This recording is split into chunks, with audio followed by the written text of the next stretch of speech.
Get in, nerds. We're playing Victoria 3. It is January of 1893, and we're going to have a nice chill episode here. I'm just going to unpause us.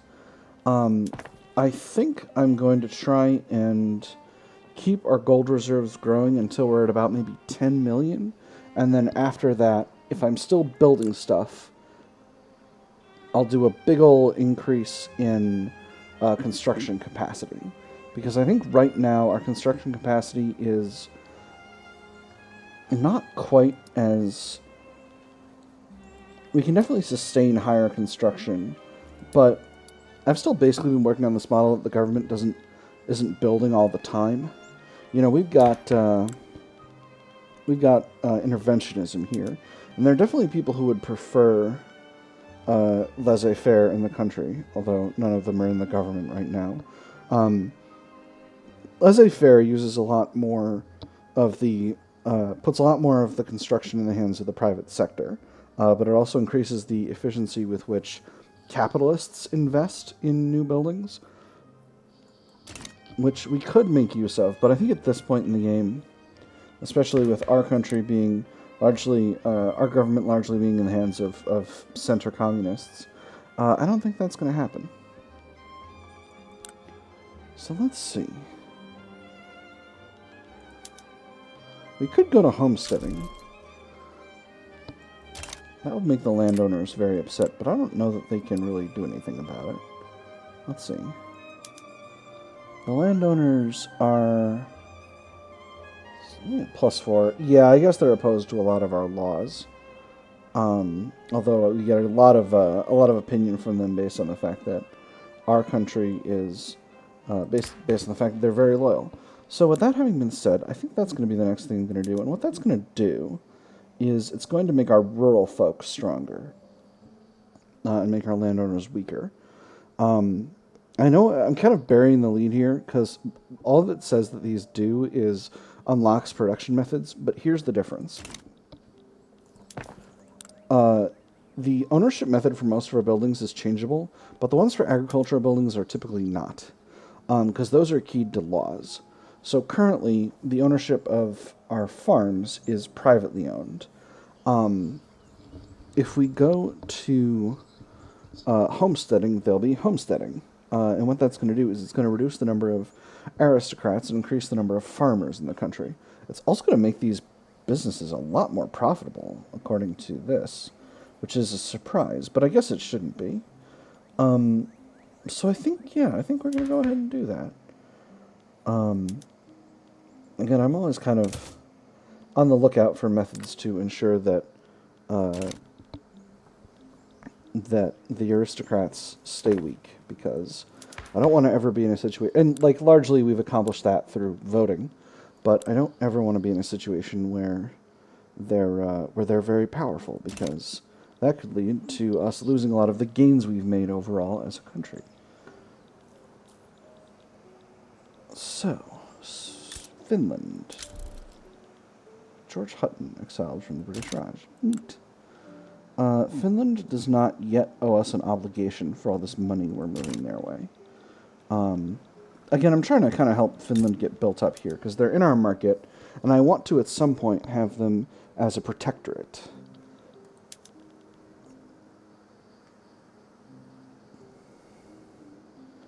Ideological differences in our government are imposing some significant problems with this. Yeah, because they still have censorship and local police force, religious schools. They've got a lot of these older policies. Did we end up going to... No, we're still at appointed bureaucrats. Alright, that's where I want to be.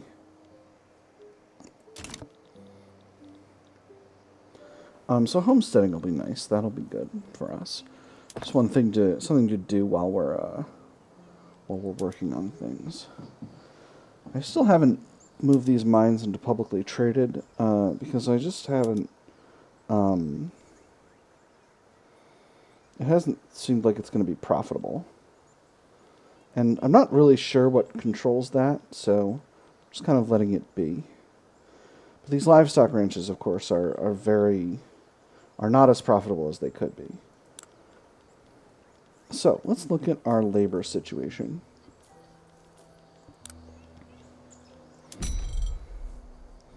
We have a lot of available labor,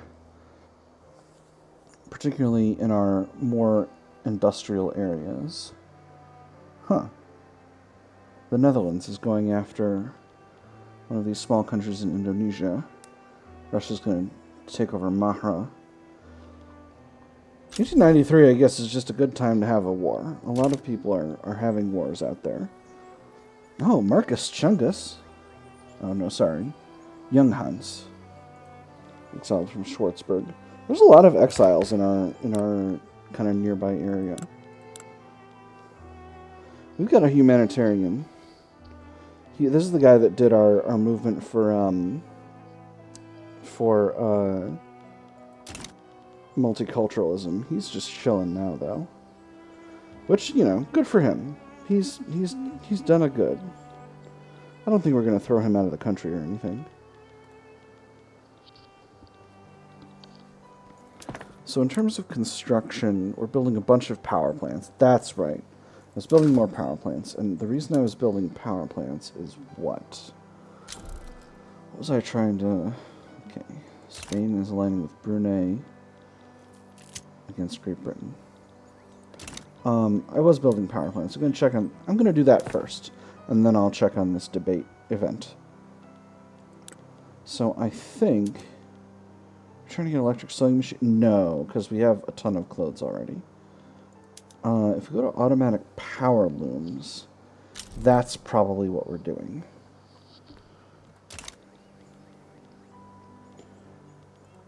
Oh, we have a new, more explosive production process. Let's go ahead and do that. Maybe it's even lower. Hold on. Where are explosives in our market?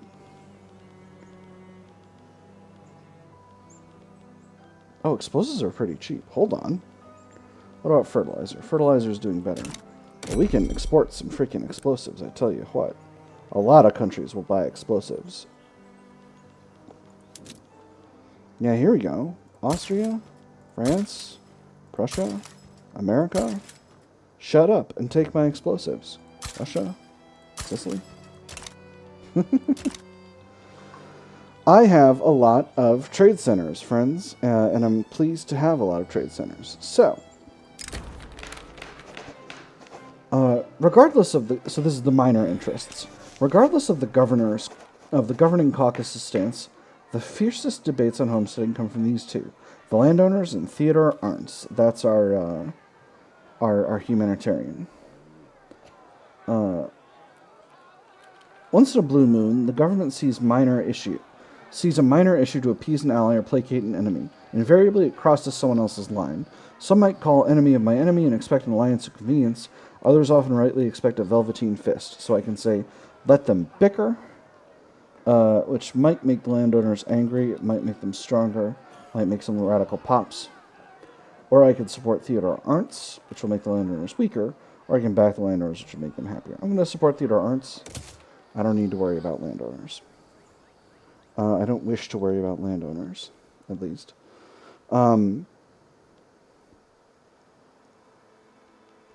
Mahra is having a rebellion at the same time as Russia is trying to conquer it, which is curious.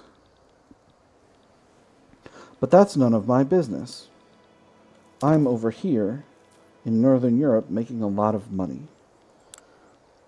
So yeah, I think the thing we were going to end up doing is automating these power plants, or automating these textile mills. That'll free up a lot of labor for other stuff. But while we're doing that, as long as our power plants continue to be profitable, which they are, and that's good. A lot of these motor industries are not very profitable at all, especially this one in Scania that's producing these automobiles.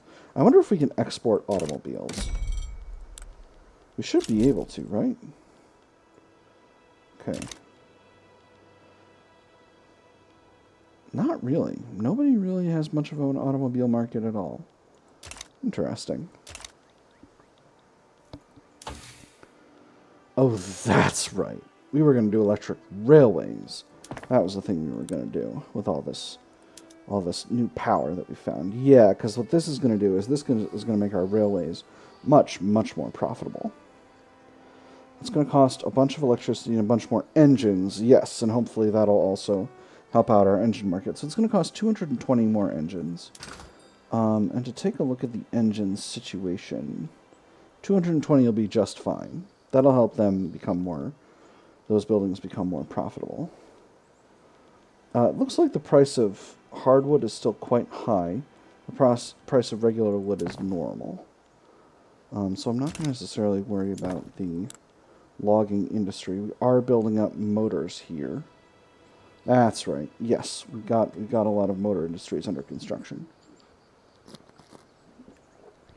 to deal with that increase in demand for engines. Then we're building up some government admin. Excellent. We got one level of success for homesteading. Homesteading is a good thing to rush for really early on in the game. If you really want to depower the landowners, because it makes them just so very much weaker, because it takes away half of their ownership in the farms and gives it basically to the rural folk. Farmers disproportionately support the rural folk interest group, so that makes them really really happy. Oh, interesting. We're having a little bit of an issue with bureaucratic capacity. So maybe what we're going to do is we'll move all of these motor industries down in priority.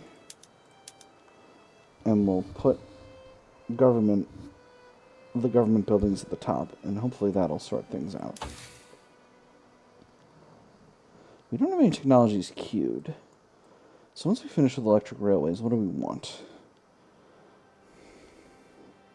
I am definitely going to want conveyors at some point. Art silk would be nice. That unlocks a method for our synthetics plants that takes in wood and produces rayon, and we can definitely support that. So I think that might be good. And what that might do is it would allow us to not have this huge silk import trade route, which isn't bad by itself, but it is using a lot of convoys, and while it's making a lot of money, it would be nice to be producing our own silk. So I think that's what we're going to do. Right now, our silk comes entirely from trade routes. So yeah, I think that might be what we do next. Although it would be really nice to have telephones and radios. That would be such a joy. Wonderful. Oh, this unlocks a bunch of new automation methods. Yeah, so I don't necessarily need any new automation methods right away, because again, we're in a little bit of a labor shortage right now. Or we're in a little bit of a labor overage right now. So, first things first, let's get these electric trains going. That's made these less profitable, but that's okay. And now we've got a lovely event here called the Metropolitan Railway. The grand opening of the Stockholm Metropolitan Railway was received with much celebration. In a speech, the president congratulated the engineers who made this possible. It is not only that the railway that is electrified, but the whole city of Stockholm. The streets are abuzz with citizens marveling at the wonders of technology, speculating about what new innovation will come to transform our lives for the better. The Engineers Deserve a Reward gives us 50% engineers become loyalists. That's really good. Or our railways will be the envy of the world, which gives us 25 prestige. Oh, that's very strong. So what I'm going to do with this is I'm going to take a look at our population and see what proportion of our engineers are... Can I see what proportion of them are loyal right now? Yes, I can. Engineers. 1.67 million. Oh, more than half of them are loyal already. Okay, so I don't urgently need that. So, we'll get some prestige. Huzzah. Now we've also developed new automation methods for some for some of these other buildings, especially our, excellent. Progress to voting. One more step and we'll be good to go. We've got new automation methods for our fishing wharves, our whaling stations, and our logging camps. Both of these, so this one costs more transportation. It says it's going to make it less productive. I don't think it's gonna. Let's click that button and see. Yeah, okay. We've basically held. All right, wonderful. And then fishing wharves, these are pretty low profitability buildings. I think... Huh. Oh, right, because that's got to pay for electricity as well. All right, let's go back to unrefrigerated. Cool. And those have gotten a lot more profitable now. Amazing. It's amazing what a little reset will do for you. So what does that do to our labor availability now? We've got a lot of actually labor available in Sveamund, which is surprising. And an absolutely bananas amount of infrastructure. Oh, yeah, that's got to be from our doubled output. Well, that's very cool. Eric Tremp. He wants to restore cultural exclusion. Eric, what are you about? You're a market liberal. Okay, well, that's not necessarily a problem. You can hang around. I don't need to worry about you. Alright, we got an election brewing. So, has anyone changed party? Looks like not. Labour and Free-Minded Venstre are both just chilling, and yeah, our parties are basically looking the same. So what do we want out of this? If we reform, we can put the...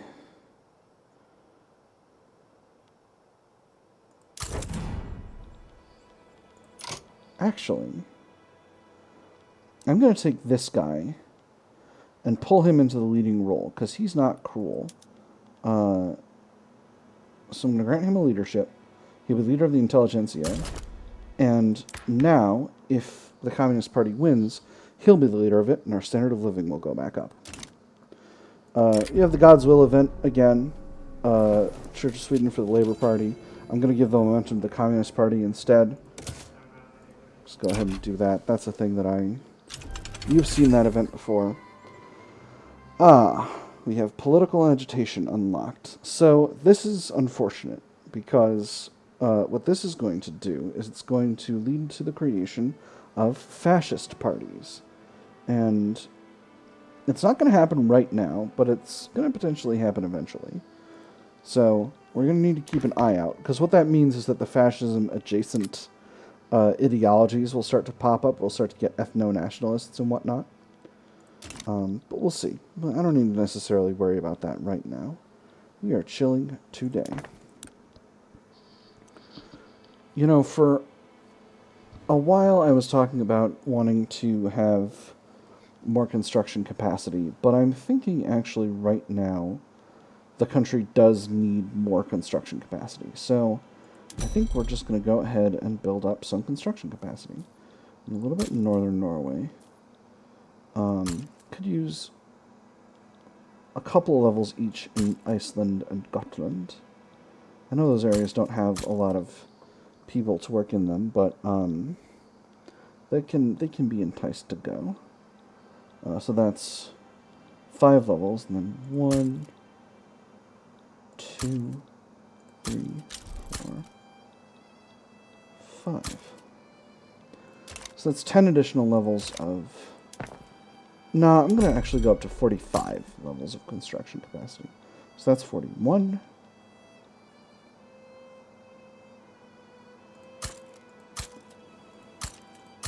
And that's up to 45. So I'll come back to all of this in a moment. But for now, we'll queue all these in at the top.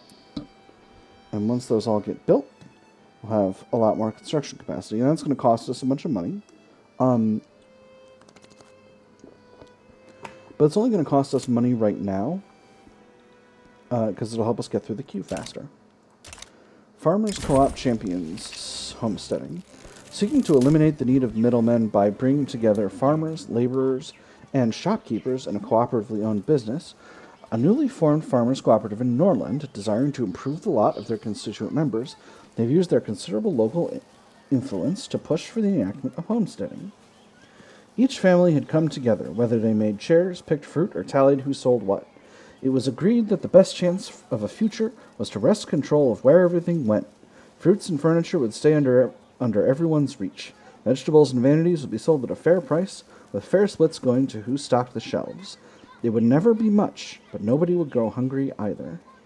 Peasants influencing Stockholm? How quaint. 10% enactment chance. Laud their business model as a vision of tomorrow's world. Ooh, telephone. That doesn't get us enactment chance, but it makes them stronger, and it gets us a bunch of loyalist pops in that area. Countryside and city, farmers and workers, unite. This gets us stronger rural folk and trade unions, and a bunch of loyalists. That's interesting.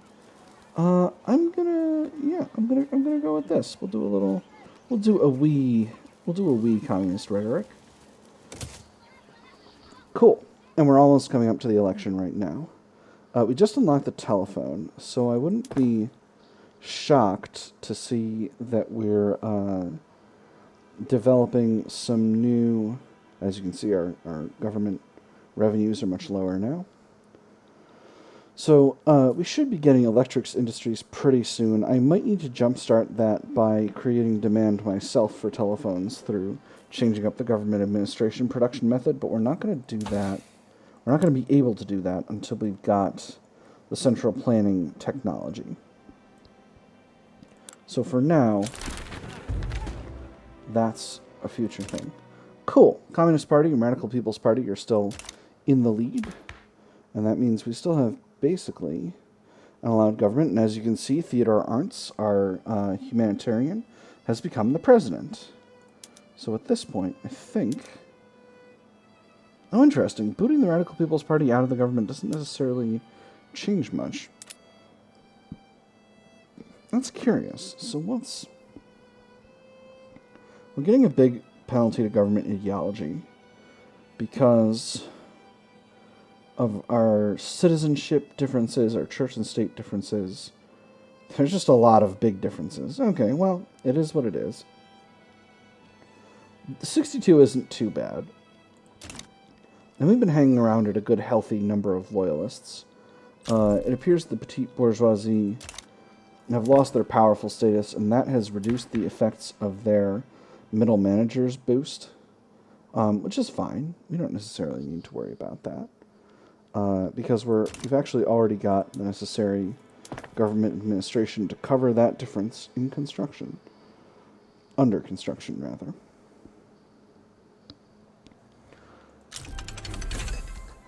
Cool. This is a nice little technology that makes it easier for us to do warfare overseas. So we're back in the red financially, but again, that's only going to matter while we're constructing stuff. I think I'm going to queue up a few more levels of government admin just to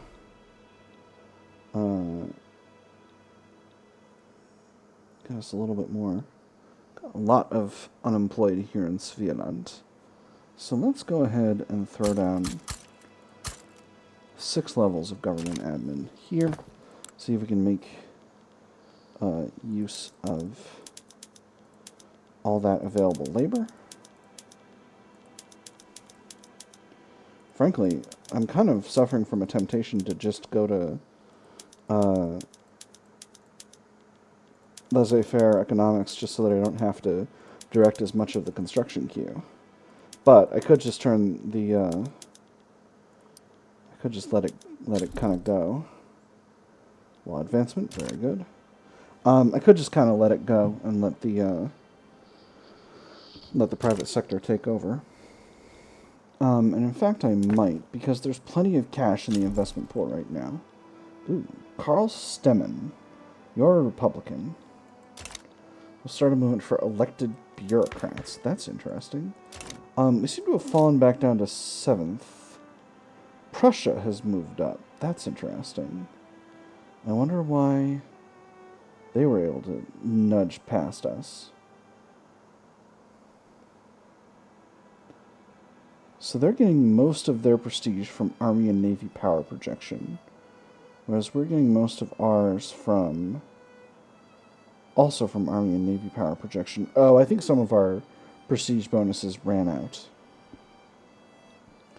We've got a higher GDP than theirs. Do they have leading producer bonuses? They don't, actually. Do we have leading producer bonuses? We should. Yeah, we got leading goods producer bonuses from cars, obviously.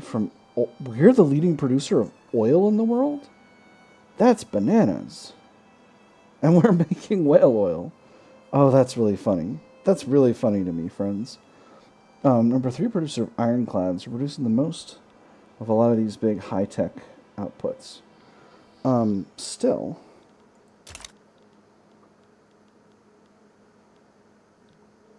something going down in Australia? I'm not sure. Revolution, South Germany, Bavarian liberal revolt. Oh my goodness, there's a civil war going on in Spain. That's what's happening. That's why everything's going wild in Europe. Okay, so I think we're continuing to produce a lot of power, but I think we're going to need to produce more. Because of just the sheer amount of power we need in order to do all of the fun stuff we want to do. So I think that's going to be a priority. I am going to queue up some hardwood, some more logging. How much of our hardwood's being exported? Almost all of it. All right, interesting. I say almost all. I mean more than half. More than half of our wood is being exported as well. Happily, logging camps are fast buildings to build. Unhappily, we don't have a lot of places to build them. But I think we're just going to queue in all of the logging that we can, and that's going to mean the end of our capacity to increase logging. But it is what it is. So that's good. So we're getting to capacity on that. What else? We're at capacity on oil. So we could be producing additional glass, although we're not.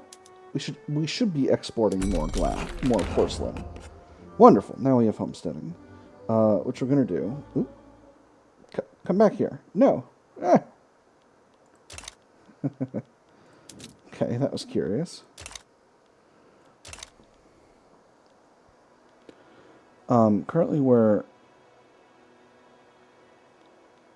Currently the Netherlands are exporting porcelain to us, and we're both exporting to and being imported from Russia. We're doubling up here, which is exciting. And the reason I'm concerned about that is because we could potentially increase our glass industry, but our glass industry is very, it's kind of at capacity, because if we increase it too much, this will become unprofitable because the price of porcelain will go down too far. With steel, there are countries that will buy our steel, so I think steel is a good thing to increase our output of. Steel jobs are nice, good jobs, and steel mills are very profitable. Motor industries, this is Gotland. Don't want to always be looking at Gotland. America wants a trade agreement. I accept. Motor industries are still a little bit weak overall on profitability. Oh, we could use electricity to produce more engines. Would that be the right call?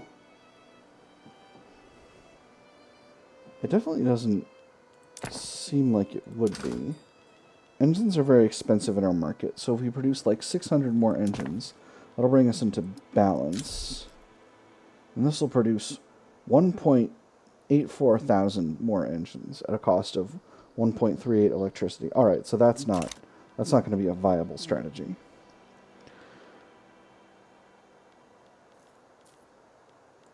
That's interesting, though.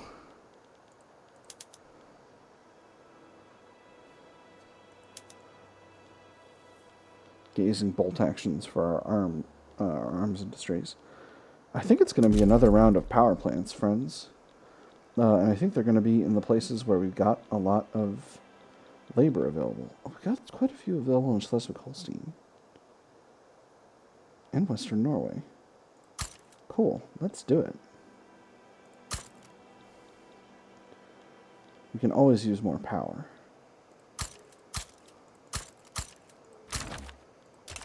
Cool. And Spain wants a trade agreement. Yeah, you're still fighting amongst yourselves.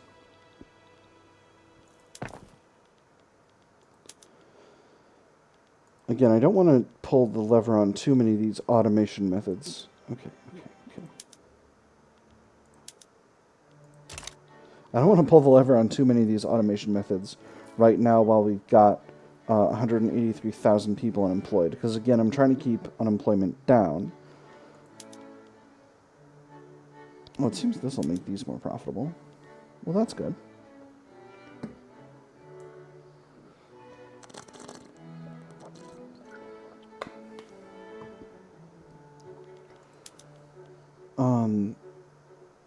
Going to the electrical method for textile mills will produce way more clothes, but again, we don't have anything that could be called a clothing shortage.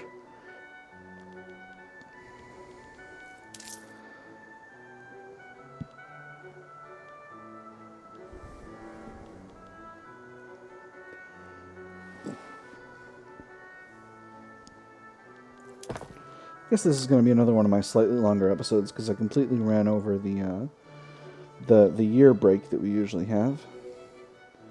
Looks like there is a movement to enact elected bureaucrats, but interestingly, it's not being supported by the guy who said he was going to support elected bureaucrats, which is interesting.